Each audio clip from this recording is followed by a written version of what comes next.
முதல் முதலாவது முதலாவது தேவனுடைய ராஜ்யத்தையும் அவருடைய நீதியும் தேடுங்கள், அப்பொழுது இவைகள் எல்லாம் உங்களுக்கு கூட கொடுக்கப்படும். ஆமென். நம்ம முதலாவது தேட வேண்டியது தேவனுடைய ராஜ்யத்தை நம்ம தேடணும். ஏசப்பா அதுதான் சொல்லியிருக்காரு. நம்ம தேட வேண்டியது முதலாவது தேவனுடைய ராஜ்யத்தையும் அவருடைய நீதியை தேடுங்கள், அப்போது இவைகள் எல்லாம் கூட கொடுக்கப்படும். தேவ ராஜ்யம் என்ன, தேவ நீதினா என்ன, அதை பார்ப்போம். தேவ நீதி என்னன்னு பார்த்தீங்கன்னா ஏசப்பா தான் அந்த நீதி. ஸோ முதலாவது நம்ம தேட வேண்டியது ஏசப்பா மட்டும் தான் தேடணும். அப்படி தேடும்போது நமக்கு எல்லாமே கொடுக்கப்படும் ஏசப்பா சொல்கிறாரு.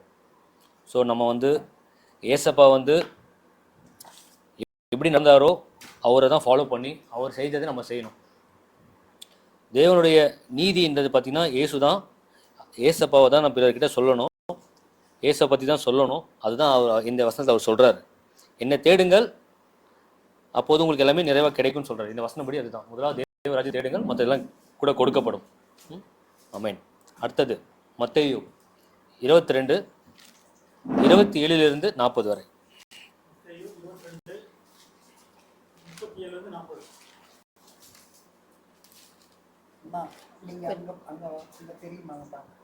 தெரியும் 37 தானே அது வர. இயேசு அவனை நோக்கி, உன் தேவனாகிய கர்த்தரிடத்தில் உன் முழு இதயத்தோடும் முழு ஆத்மாவோடும் முழு மனதோடும் அன்பு கூர்வாயாக. ஆமென். இது முதலாம் கற்பனை. எதனை வாசிக்கிறேன்.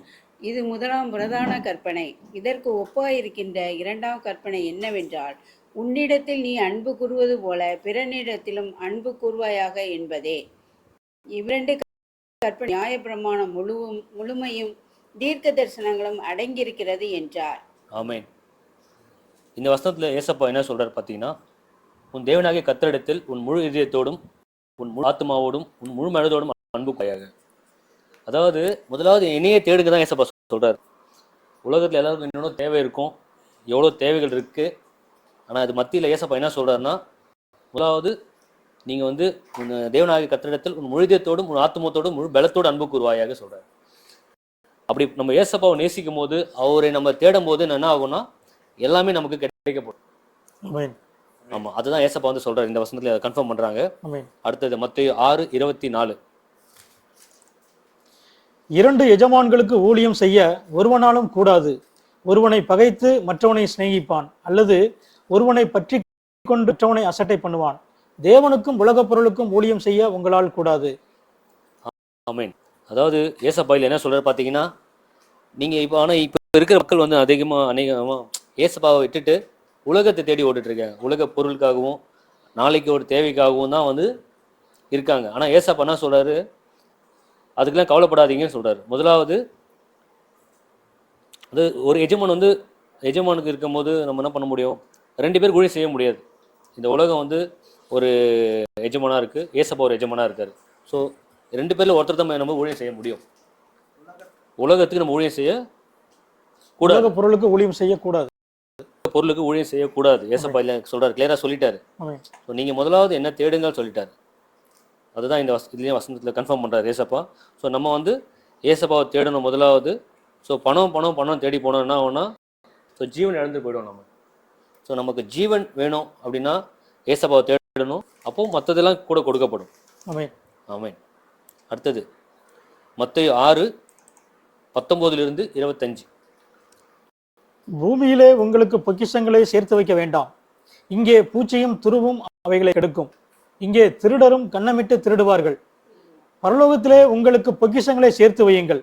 அங்கே பூச்சியாவது துருவாவது கெடுக்கிறதும் இல்லை, அங்கே திருடர் கன்னமிட்டு திருடுகிறதும் இல்லை. உங்கள் பொக்கிஷம் எங்கே இருக்கிறதோ அங்கே உங்கள் இருதயமும் இருக்கும். கண்ணானது சரீரத்தின் விளக்காய் இருக்கிறது. உன் கண் தெளிவாய் இருந்தால் உன் சரீரம் முழுவதும் வெளிச்சமாய் இருக்கும். உன் கண் கெட்டதாய் இருந்தால் உன் சரீரம் முழுவதும் இருளாய் இருக்கும். இப்படி உன்னிலுள்ள வெளிச்சம் இருளாய் இருந்தால் அவ்விருள் எவ்வளவு அதிகமாய் இருக்கும். ஆமென். 25 படிப்போம். 25. ஆகையால் எண்ணத்தை உண்போம் எண்ணத்தை குடிப்போம் என்று உங்கள் ஜீவனுக்காகவும் எண்ணத்தை உடுப்போம் என்று உங்கள் சரீரத்துக்காகவும் கவலைப்படாதிருங்கள் என்று உங்களுக்கு சொல்லுகிறேன். ஆகாரத்தை பார்க்கிலும் ஜீவனும் உடைக்கிலும் சரீரமும் பிரவேசித்து அல்லவா? ஆமென் ஆமென். ஆமென். ஏசப்பா இதில் கிளியராக சொல்லிட்டாரு, பூமியில் நீங்கள் வந்து பொக்கிஷங்களை சேர்த்து வைக்க வேண்டாம் சொல்லிட்டாரு. பொக்கிஷத்தை பற்றி பேசுறது. ஸோ இங்கே வந்து பொக்கிஷங்களை சேர்த்து வச்சா இங்கே பூச்சியும் துருவம் அவையில் கெடுக்கும் சொல்கிறாரு. பரலோகத்தில் உங்கள் பொக்கிஷங்களை சேர்த்து வைங்க சொல்கிறாரு.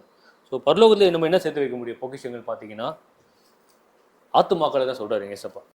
ஸோ நம்ம வந்து ஏசப்பா சொன்ன வசனத்தை வந்து ஆத்துமாக்கள் ஏசப்பா பற்றி பிறகிட்ட சொல்லி அந்த ஆத்மா வந்து ஏசப்பா வழியில் நடக்கும்போது என்ன ஆகுதுன்னா நமக்கு பொக்கிஷம் பரலோகத்தில் சேருது. ஸோ ஏசப்பா இல்லை இதுதான் சொல்கிறாரு. ஸோ பொக்கிஷம் வந்து நம்ம அங்கே தான் சேர்த்து வைக்கணும். புரியுதுங்களா? முதலாவது ஏசப்பாவை தேடணும், அவர் சித்தத்தை செய்யணும். அப்படின்னா நம்ம ஆத்துமாக்களை ஏசப்பா பற்றி சொல்லி அந்த ஆத்துமாக்களை ஏசப்பா வழியில் நடத்தும் போது ஏசப்பா வந்து அவங்க வந்து ஏசப்பா வழியில் நடந்தாங்கன்னா இறுதி வரை நம்ம பொக்கிஷம் அங்கே சேர்ந்துட்டே வரும். ஏசப்பாக்காக புறப்பட்டு போய் ஏசப்பாக்காக நம்ம ஏசப்பா பற்றி சொல்லி அப்படின்னு இருக்கும்போது என்ன ஆகுனா நம்ம பொக்கிஷம் வந்து பரலோகத்தில் சேர்க்கப்படும். ஆமென். ஆமென். அடுத்தது மத்தேயு 5:19. மத்தேயு 5:19. ஆகையால் இந்த கற்பனைகள் எல்லாவற்றிலும் சிறிதானொன்றையாகிலும் மீறி அவிதாய் மனுஷருக்கு போதிக்கிறவன் பரலோக ராஜ்யத்தில் எல்லாரிலும் சிறியவன் எனப்படுவான். இவைகளை கை கொண்டு போதிக்கிறவனோ பரலோக ராஜ்யத்தில் பெரியவன் எனப்படுவான். ஆமென்.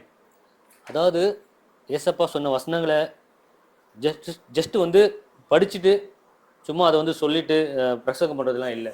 ஏசப்பா என்ன சொல்கிறார் பார்த்தீங்கன்னா அதை கீழ்ப்படி சொல்கிறார். ஆமென். வசனம் படித்தது மாத்திரம் இல்லாமல் இதயத்தில் வச்சு அதை இப்படி கீழ்ப்படிந்து நடக்கும்போது என்ன பார்த்தீங்கன்னா நமக்கு அவர் சித்தத்தை செய்கிறோம். ஆமென். ஸோ இப்படி தான் ஏசப்பா இருக்கணும். ஜஸ்ட் வந்து வசனத்தை வாசிச்சுட்டு சும்மா சொல்லிட்டு ஒரு பிரசங்கம் பண்ணுறது இல்லை, நம்ம அது கடைப்பிடிக்கணும். அதுதான் ஏசப்பாக்கு பிரியமானது. கை கொள்ளணும். ஆமென். ஆமென். அடுத்தது மத்தேயு 26:40-41. மத்தேயு 26:40-41. பின்பு அவர் சீசர்களிடத்தில் வந்து அவர்கள் நித்திரை பண்ணுகிறதை கண்டு பேதுருவை நோக்கி, நீங்கள் 1 மணி நேரமாவது என்னோடு கூட விழித்திருக்க கூடாதா? நீங்கள் சோதனைக்கு உட்படாதபடிக்கு விழித்திருந்து ஜெபம் பண்ணுங்கள். ஆவி உற்சாகம் உள்ளதுதான், மாம்சமோ பலவீனம் உள்ளது என்றார். ஆமென். ஆமென். இதுல வந்து ஏசப்பா என்ன சொல்றாரு பார்த்தீங்கன்னா விழித்திருந்து ஜெபிக்க சொல்றாரு. விழித்திருந்துன்னா பார்த்தீங்கன்னா அதாவது ஏசப்பா கூட வந்து நம்ம வந்து தினமும் அவர்கிட்ட வந்து நம்ம பேசணும். ஏசப்பா கூட நேரம் செலவழிக்கணும், டைம் ஸ்பெண்ட் பண்ணணும் ஏசப்பா கிட்ட. நம்ம உலக காரியங்கள் போகிறது வருது அதை பற்றி நிறைய பேர் இருக்காங்க, அப்படி இருக்கக்கூடாது. ஏசப்பா வந்து எதிர்பார்க்குறாரு நம்மோட தனியாக இருந்து ஒரு அப்பா மகன் இந்த ரிலேஷனில் அதில் இருக்கணும் ஆசை ஏசப்பா வந்து விரும்புகிறாங்க. ஸோ நம்ம வந்து தினமும் காலையில் நம்ம அவர்கிட்ட தேடுறது ரொம்ப முக்கியமாக இருக்குது. அதாவது யார் டிஸ்டர்பன்ஸ் இல்லாத நேரம், உலக டிஸ்டர்பன்ஸ் இருக்கும் இல்லையா, அப்படி இருக்கு இல்லாமல் ஏசப்பா கிட்ட தனிமையாக எந்த ஒரு டிஸ்டர்பன்ஸ் இருக்கக்கூடாது. ஃபோன் சுவிச் ஆஃப் பண்ணி வச்சுட்டு எந்த ஒரு மனிதர் டிஸ்டர்பன்ஸ் இல்லாமல் ஏசப்பா தனியாக அவர்கிட்ட நம்ம பேசணும். அதை அவர் விரும்புகிறார். ஸோ இந்த ஒரு ஐக்கியம் வந்து ஏசப்பா ரொம்ப ரொம்ப எதிர்பார்க்குறாங்க. நம்ம கண்டிப்பாக இருக்கணும், கண்டிப்பாக ஜெபம் பண்ணணும், ஜெபம் பண்ண வேண்டும். ஏசப்பா கிட்ட தனித்து ஜெபம் பண்ணணும். ஆமென். ஆமென். அடுத்தது மத்தேயு 6:6. மத்தேயு 6:6. நீயோ ஜெபம் பண்ணும்போது உன் அறை வீட்டுக்குள் பிரவேசித்து உன் கதவை பூட்டி அந்தரங்கத்தில் இருக்கிற உன் பிதாவை நோக்கி ஜெபம் பண்ணு. அப்பொழுது அந்தரங்கத்தில் பார்க்கிற உன் பிதா வெளியரங்கமாய் உனக்கு பலனளிப்பார். ஆமென். ஆமென். இதில் வந்து எப்படி ஜெபம் பண்ணணும் குழந்தை போல சொல்லி தர்றாரு ஏசப்பா. ஆமென். எப்படி ஜெபம் பண்ணுங்க, இப்படி தான் ஜெபம் பண்ணணும். எப்படின்னா நீயோ ஜெபம் பண்ணும்போது உன் அறை வீட்டுக்குள் பிரவேசித்து உன் கதவை போட்டு, அதாவது தனியாக அவர் சொல்கிறாரு, அந்தரங்கத்தில் உன் பிதாவை நோக்கி ஜெபம் பண்ணு. ஸோ ஏசப்பா வந்து இங்கிலீஷில் வந்து சீக்ரெட் பிளேஸ் தான் போட்டிருக்கோம். ஆமென். அதாவது அவர் அப்படி ஜெபம் பண்ண அவர்கிட்ட பேசணும். ஜெபம் பண்ணுறது என்னன்னா பேசுறது, அப்பா கிட்ட பேசுறது, அப்பா வந்து பேசுறது, அவர்கிட்ட ஜெபிக்கிறது, அவர் சித்தத்தை செய்கிறது, அதுக்கு பலன் வாங்குறது, அவர்கிட்ட அபிஷேகம் வாங்குறது, அவர் சித்தத்துக்கு என்னென்ன தேவையோ நம்ம அதை கேட்டு அதை கொடுத்துருவாரு. ஆமென். உலக பிரகாரமாக கேட்கக்கூடாது. முதலாவது அவர் ராஜ்யத்துக்கு சீக்கிரட்டும் இருக்கு. நம்ம உலக காரியம் கேட்கும்போது சில டைம் கிடைக்க மாட்டேதுன்னு பார்த்தீங்கன்னா அது நம்ம என்ன பண்ணுறோம், அதை மட்டும் பார்க்குறோம். உலக காரியத்தை கேட்கும்போது அது கிடைக்கும். நம்ம முதலாவது ஏசப்பாவோட சித்தத்துக்கும் அவருடைய சித்தத்தை தெரிஞ்சு அது கேட்கும் போது அவருடைய ஊழியத்துக்காக புறப்பட்டு போய் ஏசப்பா பற்றி சொல்றதுக்காக அதுக்காக வரங்கள் கொடுங்க, வல்லமை கொடுங்கப்பா, நான் அப்பா உங்களை பற்றி சொல்லணும், உங்களுக்காக வேலை செய்யணும்னு அதுக்கு வரங்கள் கேட்கும் போது அவர் கொடுத்துருவாரு. அது நம்ம செய்யும்போது என்னன்னு பார்த்தீங்கன்னா மற்றது நம்ம கூட சேர்த்து நமக்கு கிடைக்கும். இதுதான் சீக்கிரம். நம்ம ஃபர்ஸ்ட் அதை தேடணும், உலகத்தை தேடணும்னா கிடைக்காது. ஆனால் ஏசப்பா சித்தத்தை செய்யும் போது அது கேட்கும் போது வரங்கள் வல்லமை தராரு. அதுபடி நடக்கும்போது மற்றதும் நம்ம கொடுப்பாரு. ஆமென். மத்தேயு 14:15.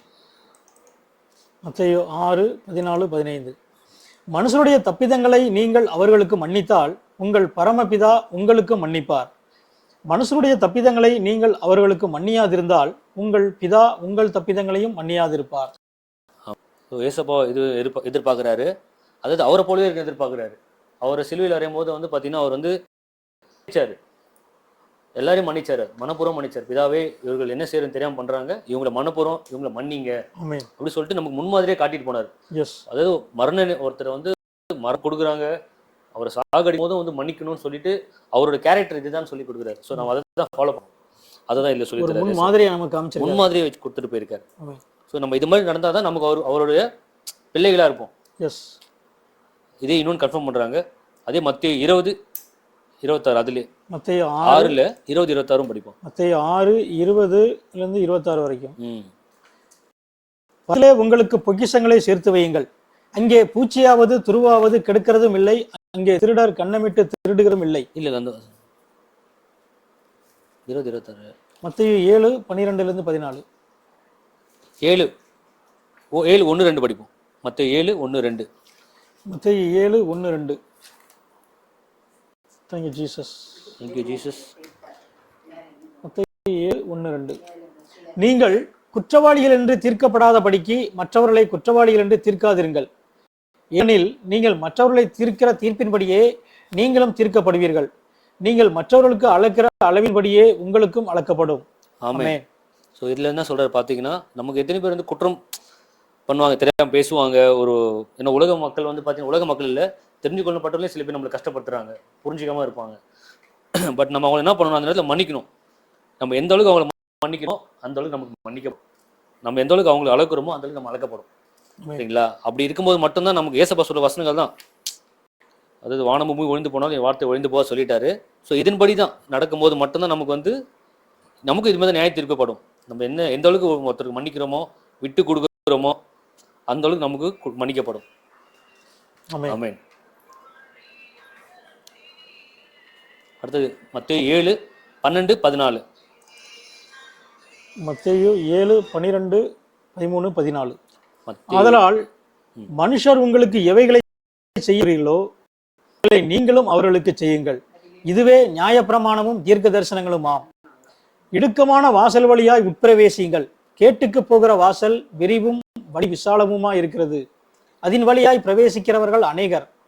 ஜீவனுக்கு போகிற வாசல் இடுக்கமும் வழி நெருக்கமுமா இருக்கிறது, அதை கண்டுபிடிக்கிறவர்கள் சிலர். ஆமென். ஆமென். இதில் பார்த்தீங்கன்னா ஏசப்பா என்ன சொல்றாரு, நீங்க மனுஷருக்கு உங்களுக்கு என்ன செய்யணும்னு எதிர்பார்க்கறீங்களோ அது மற்றவங்க செய்ய சொல்றாரு. ஆமென். நம்ம என்ன நினைக்கிறோம், நம்ம மனுஷன் வந்து நம்ம பண்றதெல்லாம் மன்னிக்கணும், என்ன பேசினாலும் அவங்க மன்னிக்கணும்னு நினைக்கிறோம். மற்றவங்க வந்து நமக்கு என்ன கொடுக்கணும், அதாவது நல்லது செய்யணும்னு நினைக்கிறோம். இது என்ன பண்ண சொல்றாரு, நீ அதை மற்றவங்களுக்கு அவங்களுக்கு செய் அப்படின்னு சொல்லி எதிர்பார்க்கிறாரு. நம்ம அப்படி செய்யும்போது என்ன ஆகும்னா, இதுக்கு முன்னாடி பச்சை வசனம் பார்த்தீங்களா, எந்த அளவுக்கு அளக்குறீங்களோ அளக்கப்படும், எந்த அளவுக்கு நம்ம இதை கொடுக்குறோமோ அது நமக்கு கொடுக்கப்படும். அது என்ன வேணா இருக்கலாம். அன்பு கொடுத்தா அன்பு கிடைக்கும். ஓகேங்களா? அதே மாதிரி தேவையானது நம்ம செஞ்சோன்னா நம்ம தேவை சந்திக்கப்படும். நானும் அதை நான் நிறைய வந்து நான் பார்த்துருக்கேன். நம்ம ஒருத்தர் ஒன்று பண்ணும்போது அது நமக்கு வேற யாரும் மூலியமா வருது. ஒரு உதவி நம்ம ஒருத்தருக்கு கொடுக்கும்போது என்ன ஆகுதுன்னா, அதே சுச்சுவேஷன் நம்ம வரும்போது ஏசப்பா வேற யாரை வச்சு உதவி செய்யறாரு. ஸோ அப்படி ஏசப்பா வந்து அதை அவர் கடனாளியா இருக்கவே மாட்டாரு. நம்ம என்ன பண்றோமோ ஏசப்பா அதுக்கு திருப்பி கண்டிப்பா செஞ்சிருவாரு, கைவிட மாட்டார். ஆமென். அடுத்து வந்து 15 படிப்போம். மத்தேயு 7:15-20.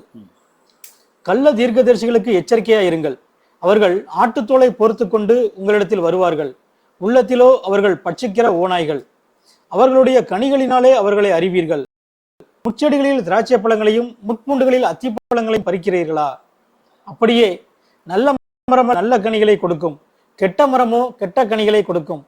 நல்ல மரம் கெட்ட கனிகளை கொடுக்க மாட்டாது, கிரம் நல்ல கனிகளை கொடுக்க மாட்டாது. நல்ல கனி கொடாத மரமெல்லாம் வெட்டுண்டு அக்கினியிலே போடப்படும். ஆதலால் அவர்களுடைய கனிகளாலே அவர்களை அறிவீர்கள். ஆமென். ஆமென். அதாவது இதுல வந்து ஏசப்பா வசனங்கள் வந்து தவறா சொல்லி தருவாங்க. கள்ள தீர்க்க தரிசியை பத்தி சொல்றாங்க. அதாவது ஏசப்பா வசனத்தை வந்து கரெக்டான அர்த்தத்தை கரெக்டாக சொல்லணும், நல்லபடியாக நடத்தணும். ஸோ நம்மளும் வந்து இப்போ பார்த்தீங்கன்னா சீஷராக இருக்கிறோம். ஏசப்பா வசனங்கள் வந்து உள்ளது உள்ளபடி கரெக்டான மற்றவங்களை போதிக்கணும், தவறாக போதிக்கக்கூடாது. அது ஏசப்பா இல்லை சொல்கிறாங்க. நம்ம வந்து எப்போவுமே வந்து விழிப்புணர்வுலாம் இருக்கணும், யாரும் நம்ம வஞ்சிக்காதபடிக்கு நம்ம வந்து ரொம்ப ஜாக்கிரதையாக இருக்கணும். அதை சொல்கிறார் அவர் ஏசப்பா. அதாவது நம்மக்கிட்ட ஏசப்பா வந்து கனிகளை எதிர்பார்க்குறாங்க. கனிகள் என்னென்னா, ஏசப்பா சொல்லி கொடுத்த அவருடைய அந்த கட்டளை கற்பனை, ஆவியில் எளிமை உள்ளவர் பாக்கியவான்கள், ஆவியில் எளிமையும், அதாவது சாந்த குணம் உள்ளவர்கள், அது சாந்த குணம் வேணும் ஏசப்பா. நீதி நீதியை செய்ய எதிர்பார்க்குறாங்க, இரக்கத்தை எதிர்பார்க்குறாங்க, நம்மக்கிட்ட சமாதானத்தை எதிர்பார்க்குறாங்க, இதயத்தை சுத்தமாக எதிர்பார்க்குறாங்க, அன்பாக இருக்கணும்னு எதிர்பார்க்குறாங்க. ஸோ இந்த மாதிரி கனிகள், இந்த கனிகள் ஏசப்பா சொல்கிற கனிகள் நம்மக்கிட்ட இருக்கும்னா நம்ம ஏசப்பா சொல்லி நடப்போம். ஏன்னா அவங்களோட கனிகளாலே அவங்கள அறிவிகள் சொல்லியிருக்காங்க ஏசப்பா. ஸோ நம்ம அதுக்கேற்ற முன்மாதிரியே ஏசப்பா சொல்கிற மாதிரி நம்ம நடக்கணும். ஸோ ஒருத்தர் வந்து எப்படி அவங்களுடைய கேரக்டர் எப்படி இருக்கோ அதை பார்த்து நம்ம தெரிஞ்சுக்கலாம், அவங்க எப்படி பிஹேவ் பண்ணுறாங்க, எப்படி நடக்கிறாங்க, அதை வச்சு நம்ம ஜட்ஜ் பண்ணலாம். அவங்க எந்த கனி, யாருடைய ஆவி அவங்களுக்குள்ளே இருக்குது, தாழ்மையாக பேச்சில் செயல்பாடில் எப்படி இருக்கும், நம்ம இதை வச்சு தான் ஜட்ஜ் பண்ண முடியும். ஏசப்பா வசனத்தை வச்சு தான் ஜட்ஜ் பண்ண முடியும். ஸோ ஏசப்பா கொடுக்குற கனிகள் அந்த ஆவின் கனிகள் எப்படி இருக்கிறாங்களா இல்லையான்ட்டு. அதே மாதிரி அடுத்தது சொல்கிறார் ஏசப்பா. இப்போ ஏசப்பா நம்மளுக்கு தெரிஞ்சு கொண்டிருக்க நமக்கு எல்லாம் வேலையை வச்சுருக்காங்க. என்ன வேலைன்னா, ஏசப்பா ஊழியம் செய்யணும் வச்சுருக்காங்க. ஏசப்பா பற்றி மற்றவங்கிட்ட சொல்லணும், அதன்படி ஏசப்பா சொன்ன வசனப்படி நடக்கணும். அப்படி நம்ம ஏசப்பாவுக்கு பிரயோஜனம் என்ன ஆகும்னா, வெட்டப்பட்டு அது வந்து இது எரியப்படும், அக்னியில் போடப்படும் சொல்லி வசனம் சொல்லியிருக்காரு ஏசப்பா. ஸோ நம்ம ஜாக்கிரதையோட ஏசப்பா சொன்ன சித்தத்தை செய்யணும், அது ஏசப்பா இதில் சொல்கிறாரு. ஆமென். அதுக்கு அடுத்தது மத்தேயு 4:1-2. மத்தேயு 4:1-2. பிசாசினால் சுரிக்கப்படுவதற்கு ஆவியானவராலே வனாந்திரத்திற்கு கொண்டு போகப்பட்டார். அவர் இரவும் பகலும் 40 நாள் உபவாசமாக இருந்த பின்பு அவருக்கு பசி உண்டாயிற்று. ஆமென். அதாவது இப்போ நம்ம என்னென்ன ஏசப்பா என்ன எதிர்பார்க்குறோன்னா, முதலாவது நம்ம ஏசப்பா அவர் நீதியும் அவர் தேட சொல்லியிருக்காரு.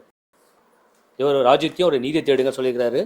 அதாவது அதுக்கப்புறம் வந்து ஏசப்பா வந்து அவர்கிட்ட தனித்திருக்கணும்னு எதிர்பார்க்குறாரு, அவர் வேலையை செய்யணும்னு எதிர்பார்க்குறாரு, உலகத்துக்கு பக்கம் போகக்கூடாது, நான் சொல்கிறபடி நடக்கணும்னு எதிர்பார்க்குறாரு ஏசப்பா. அடுத்தது வந்து இந்த உபவாசத்தை பற்றி ஏசப்பா சொல்கிறாருங்க. ஸோ ஏசப்பா வந்து அவர் சித்தத்தை முடிக்கிறதுக்காக 40 நாள் வந்து உபவாசம் இருந்திருக்காரு. அந்த 40 நாள் வந்து பார்த்தீங்கன்னா உபவாசம் இருந்து தான் அதுக்கப்புறம் தான் அவர் இது ஊழியம் ஸ்டார்ட் ஆகிருக்கு. ஸோ ஒருத்தருக்கு வந்து இந்த ஃபாஸ்டிங்ன்றது ரொம்ப முக்கியமான இதில் இருக்குது. ஸோ அதை பற்றி நான் சொல்ல வரேன். உபவாசன்றது வந்து ஏசப்பா கூட இருக்கிறது, அது ஆவிலே தேவனோடு இருக்கிறது தான் அது உபவாசம். அடுத்தது நம்ம பார்ப்போம், அது அடுத்த வசனம் பார்ப்போம். மத்தேயு 17:21. மத்தேயு 17:21. இந்த ஜாதி பிசாசு ஜெபத்தினாலும் உபவாசத்தினாலுமே அன்றி மற்ற விதத்தினாலும் புறப்பட்டு போகாது என்றார். ஆமாம். அது சீஷர்கள்கிட்ட வந்து கொண்டு வராங்க, ஒரு பிசாசு பிடிச்சவங்கள. அவங்க வந்து சீஷர்களால் இது துரத்த முடியல அந்த பிசாசை. ஸோ அப்போ வந்து ஏசப்பா ஏன் எங்களால் வந்து பண்ண முடியலன்ட்டு. அப்போ ஏசப்பா சொல்கிறாரு, இதை பிசாசு வந்து ஜாதி பிசாசு வந்து ஜபத்தினாலும் உபவாசத்தினாலும் போகாது அப்படின்னு சொல்லி ஏசப்பா வந்து அவங்களுக்கு சொல்கிறாரு. ஸோ இது உபவாசம், ஏன்னா ஏசப்பா அவங்க கூட தான் இருக்கிறாரு, பட் அவங்க வந்து இது எதிர்பார்க்குறாரு, ஃபாஸ்டிங்கிறது ஒன்று தேவைன்னு எதிர்பார்க்குறாரு. அது அடுத்த கன்ஃபர்மேஷன் பார்ப்போம். மத்தேயு 6:17. மத்தேயு 6:17. உபவாசம்னா என்ன? நீயோ உபவாசிக்கும் போது இந்த உபவாசம் மனுஷர்களுக்கு காணப்படாமல் அந்தரங்கத்தில் இருக்கிற உன் பிதாவுக்கே காணபடியாக உனக்கு எண்ணெய் பூசி உன் முகத்தை கழுவு. அதாவது இது வந்து நியாயப்பிரமாணத்தில் வந்து, அதாவது பழைய ஏற்பாட்டில் வந்து உபவாசிக்கும் போது என்னன்னா இது மாதிரி இருந்தவங்க, பட் அதே வந்து இவங்க ஃபாலோ பண்ணியிருக்காங்க அந்த யூத மக்கள். ஆனால் ஏசப்பா வந்து என்ன சொல்கிறது, உபவாசிக்கும் போது வந்து நீ வந்து அப்படிலாம் இருக்கக்கூடாது, நீ வந்து முக வாடலாம் இருக்காத, மனுஷன் காணும்படி பண்ணாத, பட் நீ ஏசப்பாவை தேடிட்டு அந்த ஒரே சிந்தையாக ஆவியில் இருக்க சொல்லி அவர் சொல்லியிருக்கிறார் இந்த வசனத்தில். ஆமென். ஆமென்.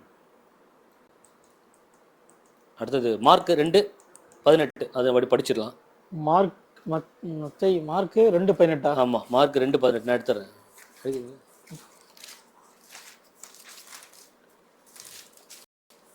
மார்க் 2:18.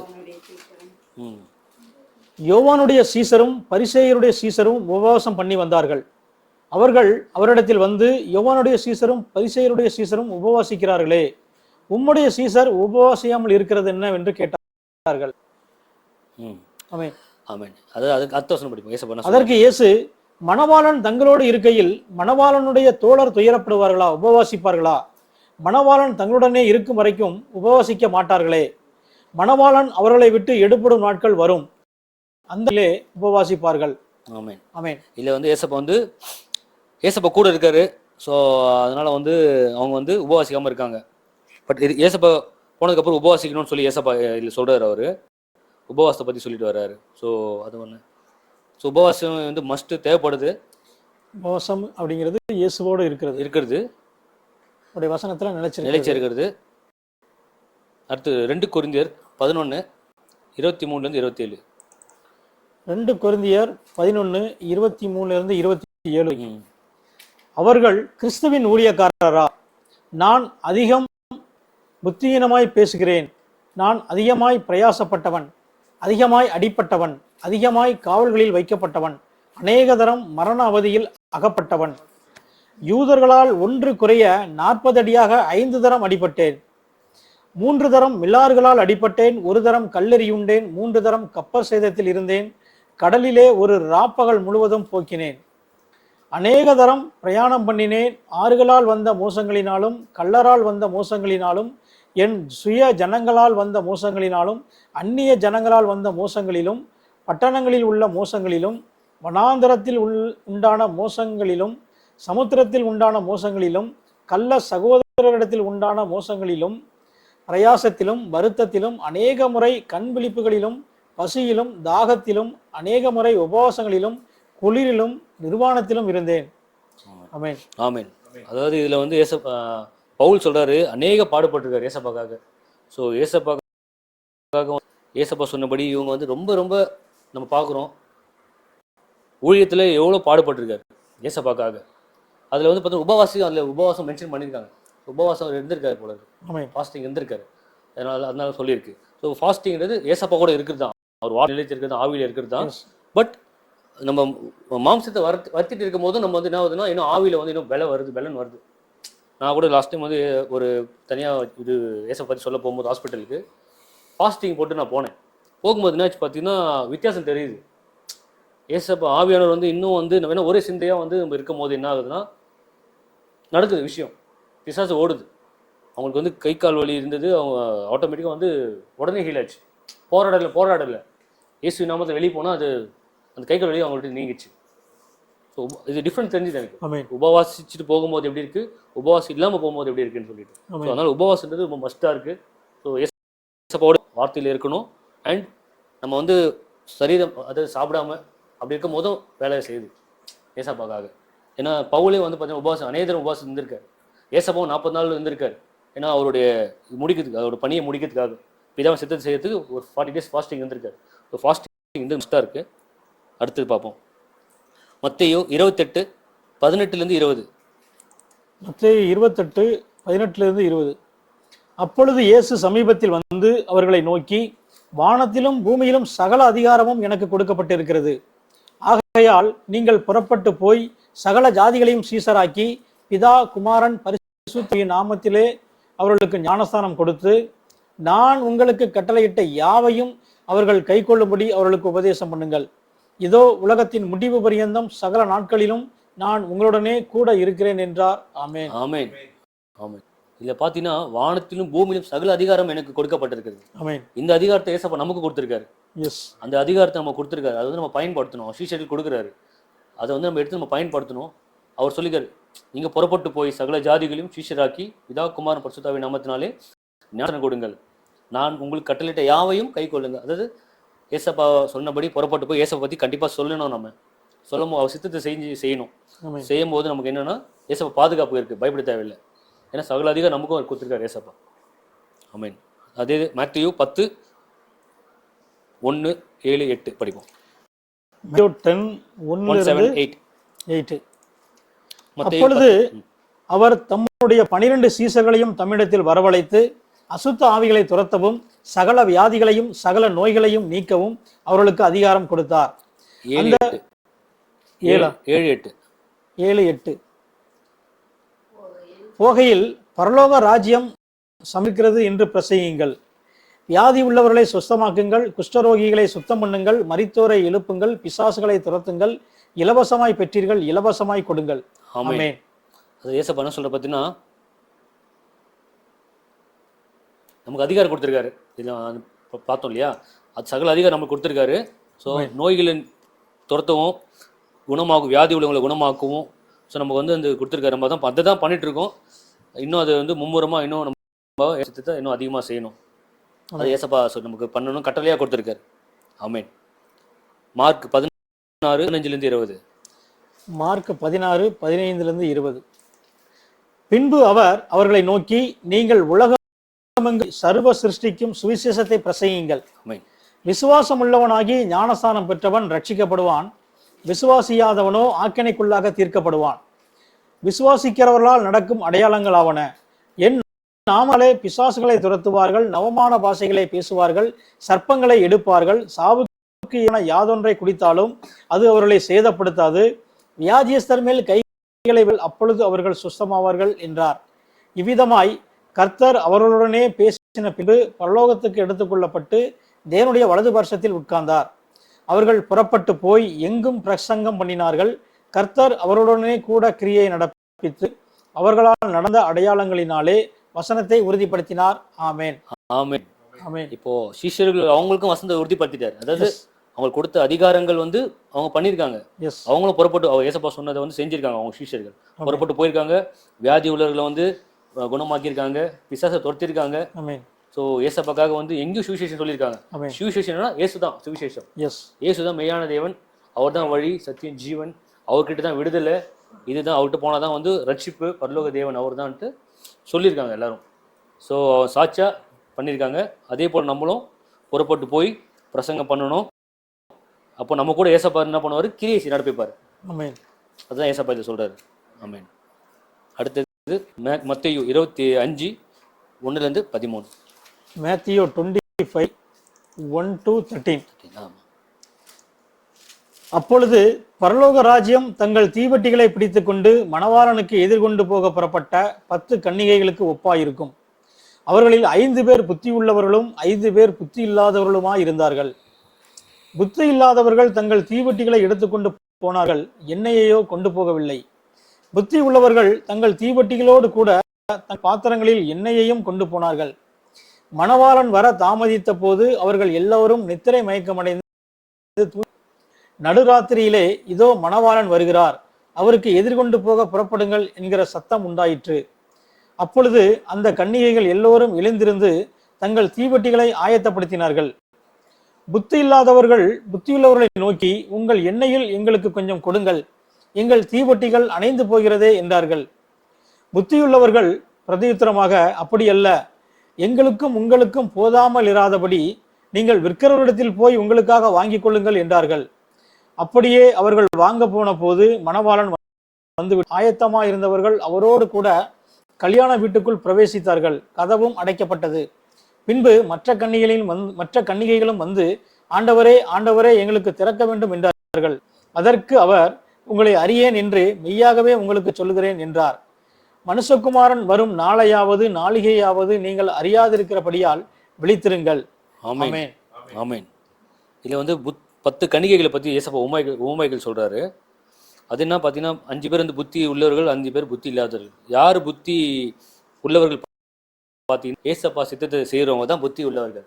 ஏசப்பா சித்தம் என்னன்னா, ஏசப்பா பற்றி சொல்றது, புறப்பட்டு போய் ஏசு மெய்யான தெய்வன், அவரே வழி, ஏசப்பா தெரியாதவங்ககிட்ட சொல்றது. இதுதான் வந்து ஏசப்பா நம்ம கொடுத்துருக்க ஒரு பிரதானமான ஒரு வேலை, கட்டளை. ஸோ ஏசப்பா பற்றி நம்ம சொல்லும் போது தான் பிறர் வந்து ஏற்றுக்கொண்டு அவங்களும் அந்த ஒளியின் கிட்ட வருவாங்க. ஒளின்னு சப்பா அவங்ககிட்ட வந்தால் மட்டும் தான் ரட்சிப்பு. ஸோ அதை தான் வந்து பண்ணுறாங்க அந்த கன்னிகைகள். அந்த 5 இன்னொரு மற்ற 5 கன்னிகைகள் பார்த்தீங்கன்னா புத்தி இல்லாத கன்னிகைகள் சொல்கிறாங்க. அதாவது வசனத்தை கேட்குறாங்க, அவங்க எல்லாத்தையும் படிக்கிறாங்க, ஆனாலும் ஏசப்பா சித்தத்தை செய்ய மாட்டுறாங்க. அதாவது ஏசப்பா பற்றி பிறர்கிட்ட சொல்லலை, யாரையும் விடுவிக்கல, புறப்பட்டு போய் வந்து இயேசு மெய்யான தேவன் சொல்லலை. ஸோ இவங்க தான் புத்தி இல்லாத கன்னிகை. ஸோ இவங்க வந்து என்ன பண்ணுறாங்க, ஏசப்பா அதை சொல்கிறாரு, அவங்க கதவு அடைக்கப்பட்டது. ஏசப்பா வரும்போது மணவாளன் வராரு சொல்லி சத்தம் கேட்குது. அப்போது இவங்க எண்ணெயில் சொல்லிட்டு அதை நான் சித்தம் செய்யாமல் இருக்காங்க. ஏசப்பா வந்துடுறாரு. சித்தம் செஞ்சவங்க மட்டும் ஏசப்பா உள்ளே போயிட்டாங்க. அதாவது பரலோகத்துக்கு போகிறாங்க, எடுத்துக்கொள்ளப்படுறாங்க. இவங்க கைவிடப்படுறாங்க. ஸோ ஏசப்பா சித்தத்தை செஞ்சால் மட்டும்தான் உள்ளே போக முடியும், இல்லைன்னா வந்து கதவு அடைக்கப்படும். என்னை நோக்கி கர்த்தாவே கர்த்தாவேன்னு சொல்கிறதுலாம் ஒன்றும் ஒர்க் அவுட் ஆகுதுன்னு ஏசப்பா சொல்லிட்டாரு. ஸோ பிதாவின் சித்தத்தை செய்கிறது மட்டும்தான் பரலோகத்தை பிரவேசிக்கப்படுவான். அப்படி நீதி செய்கிறது. நீதி செய்கிறவங்க தான். நீதின்றது இயேசுவை பற்றி சொல்கிறது, அவர் சித்தத்தை செய்கிறது தான் நீதி. ஆமென். ஸோ இப்படி இருந்தால் மட்டும்தான் ஏசப்பா எடுத்துக்கொள்ளப்படுவாங்க. ஆனால் மற்றவங்க என்ன பண்ணுறாங்கன்னா, சர்ச்சுக்கு ஞாயிற்றுக்கிழமைனா நான் கோயில் போகிறேன், தசமாவும் கொடுக்குறேன், அழகாக வீட்டுக்கு வந்து ரெஸ்ட் எடுப்பேன், கம்ஃபர்ட்டாக இருப்பேன் அப்படி சொல்லும் போது என்னென்னா அதான் கைவிடப்படுவாங்க. ஏசப்பா சித்தத்தை செய்யலைன்னா கைவிடப்படுறது தான் யாராக இருந்தாலும் சரி.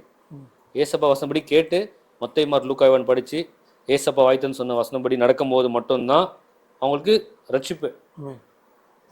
இல்லைன்னா அவங்க கைவிடப்பட நிலை தான். எஸ். ஸோ இதுதான் ஏசப்பா முன்னாடி சொல்லிட்டாரு. அதுக்கப்புறம் சாக்கு போக்கு சொல்ல ஒன்றும் இல்லை. ஆமென்.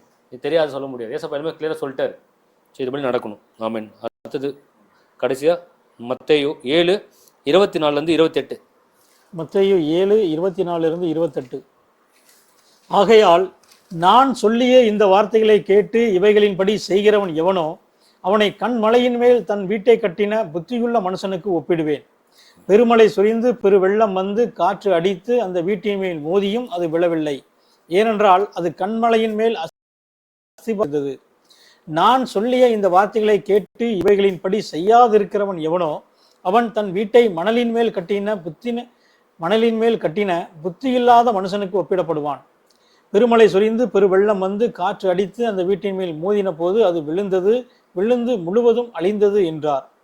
இயேசு இந்த வார்த்தைகளை சொல்லி முடித்த போது அவர் வேத பாரகரை போல் போதியாமல் அதிகாரமுடையவராய் அவர்களுக்கு போதித்தபடியால் போதித்தார்கள். ஜனங்கள் அவருடைய போதகத்தை குறித்து ஆச்சரியப்பட்டார்கள். ஆமென். ஸோ ஏசப்பா சொன்ன வசனத்துபடி நம்ம நடந்தாதான் நம்ம வந்து என்ன சொல்றாரு, அப்படி நடக்கும்போது நம்மள புத்தி உள்ளவர்கள் சொல்றாரு. அதுல வந்து புத்தி உள்ள கன்னிகைகள் பார்த்தோம். இதுலயும் அதே மாதிரி தான் புத்தி உள்ளவர்கள் சொல்றாங்க. அவர் வசனத்தை நம்ம படிச்சு அதன்படி நடக்கும்போது செய்யும்போது மட்டும்தான் புத்தி உள்ள மனுஷனுக்கு ஒப்பிடுறாரு. அவர் வசனம் மட்டும் கேட்டுட்டு கம்முன்னு இருக்கிறோம் அப்படின்னா புத்தி இல்லாத கன்னிகைகள் தான். அதாவது போராட்டம் வரும்போது என்ன ஆகும்னா நிலை நிற்க முடியாது. அது கடைசியில் கைவிடப்பட்ட நிலை தான் அதுவும். ஸோ பெருமழை போராட்டங்கள் வந்தாலும் நிற்க முடியாது அவங்களால. ஏன்னா அவங்க வசனத்துல இல்லை, எஜமான் சொன்ன சித்தத்தை செய்யலை, அதனால கைவிடப்பட்டுருவாங்க. ஸோ அதனால ஏசப்பா சொன்ன வசனத்தை கீழ்ப்படினோம். ஸோ ஏசப்பாவை தான் நம்ம ஃபாலோ பண்ணணும்.